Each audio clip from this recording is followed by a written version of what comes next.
Hey everyone, it's Glenn True, and I have recently listened to the Naked Bible podcast by Michael Heiser, who's an excellent Bible scholar. He's written a bunch of books I would recommend, like The Unseen Realm and Reversing Hermon, if you're interested. And anyway, he shared with us a bunch of different interpretations about this confusing passage in the Old Testament about the nakedness of Noah and the sin of Ham and the curse of Canaan, which has confused me for a long time. So I wanted to share with you, sort of summarize the information he gave in his podcast with you. Okay? But obviously I would recommend, if you are interested in the fine details, that you would listen to the original podcast episode. Alright? And with that, let's read the passage. It's in Genesis 9. It's right after the flood. And it starts in verse 18. Okay, so let's read together. I have my Bible here. Let's read together. The sons of Noah who went forth from the ark were Shem, Ham, and Japheth. Ham was the father of Canaan. These three were the sons of Noah, and from these the people of the whole earth were dispersed. Noah began to be a man of the soil, and he planted a vineyard. He drank of the wine and became drunk, and lay uncovered in his tent. And Ham, the father of Canaan, saw the nakedness of his father, and told his two brothers outside. Then Shem and Japheth took a garment, laid it on both their shoulders, and walked backward, and covered the nakedness of their father. Their faces were turned backward, and they did not see their father's nakedness. When Noah awoke from his wine, and knew what his youngest son had done to him, he said, "Cursed be Canaan, a servant of servants shall he be to his brothers." He also said, "Blessed be the Lord, the God of Shem, and let Canaan be his servant. May God enlarge Japheth, and let him dwell in the tents of Shem, and let Canaan be his servant." So, this is the passage, and when reading this passage, three questions immediately arise in the reader's mind. What is meant by Noah's nakedness? Is it just the literal interpretation that Noah was naked, or something deeper behind it? And second, what is the sin of Ham exactly? And third, why did Noah curse Canaan, the son of Ham, instead of Ham himself, who committed the sin? So, there are four different interpretations for this passage. So I'll give three alternative theories, and then the fourth will be the one that explains the events best, in my opinion. Okay, so the first theory is the most literal one. It states that Ham simply walked in on his father while he was drunk and lay naked in his tent. So Ham walked in on his father, saw him naked, and then instead of covering him up, he went and told his brothers in sort of a mocking fashion or boasting fashion. And that's the whole sin of Ham.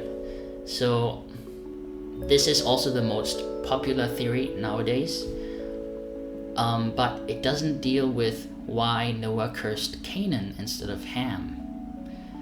That's a question that's left unanswered. And it also has to assume that there was a sort of rule or law against seeing somebody naked in the ancient days, and the Bible simply doesn't say anything about that. It doesn't say there was a sin to see someone naked. So there's an assumption that's implied in the theory, and it doesn't deal with the curse of Canaan. Okay, and number two is called the castration theory. And this is a theory believed by certain rabbis, and they believe that what Ham did to Noah was actually castrate him in his tent while he was sleeping. So this is a very nefarious view, and it is purely based on speculation. I mean, there's really nothing in the text to suggest that castration happened here.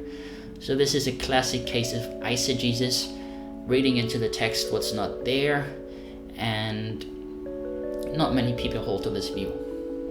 The third theory, which comes a bit closer to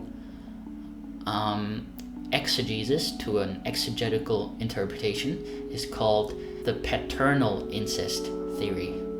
So this theory works on the assumption that to see Noah's nakedness is a Hebrew idiom for sexual intercourse. And that's based on other passages in the Old Testament from the book of Leviticus. Let's have a look to see if we can find what it means. So Leviticus chapter 18, and this is the chapter on sexual purity. So we read in chapter 6, "None of you shall approach any one of his close relatives to uncover nakedness.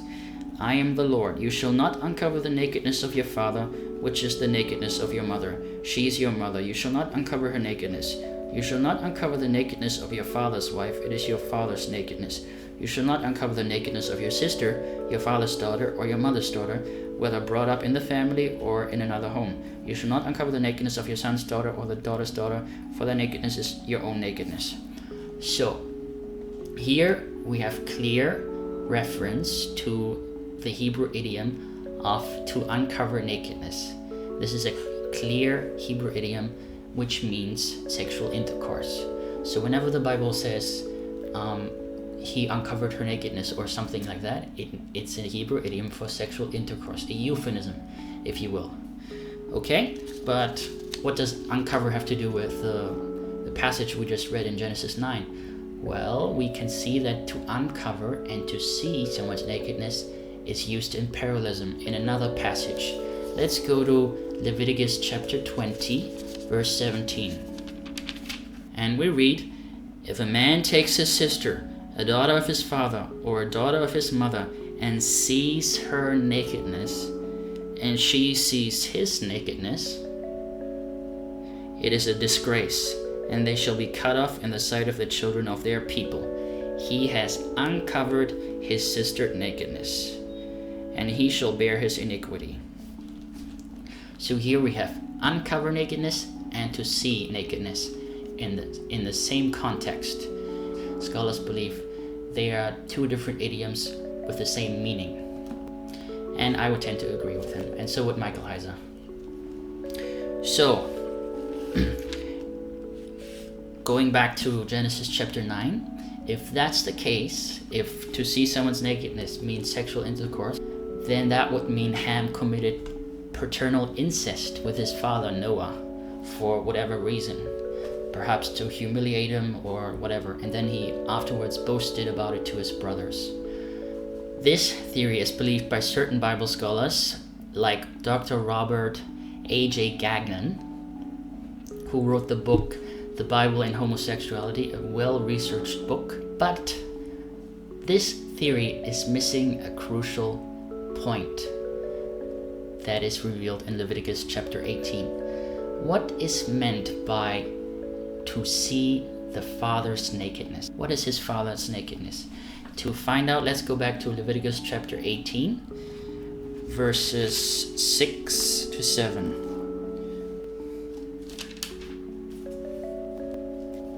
Let's read carefully again and ask yourself, what is meant by the father's nakedness?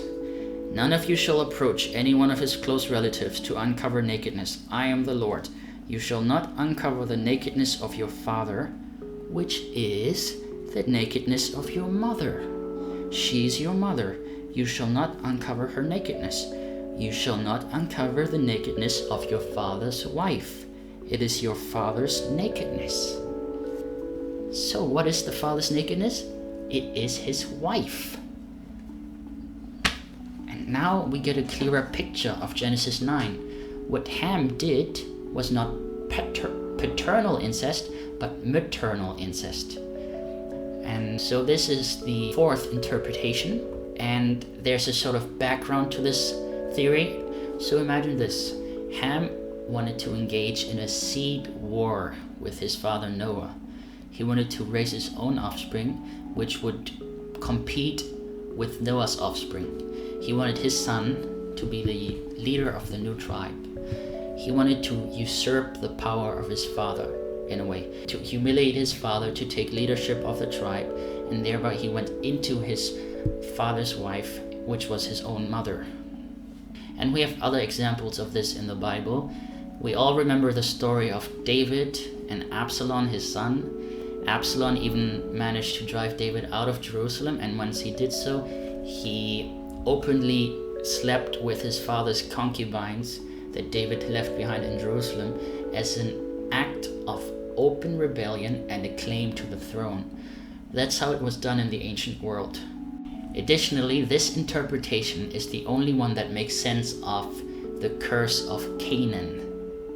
And if you think about it, who was Canaan? Well, this interpretation says that the child that is the result of this maternal incest would have been Canaan. So Ham went into his mother, and the child that would be produced by this act of incest would be Canaan. That's why when Noah found out, said that Canaan be cursed. And he said, Ham, you thought your child will be the leader of the new tribe? No. He will be a servant to his brothers. So that way the whole theory makes sense again, and the curse of Canaan also makes sense.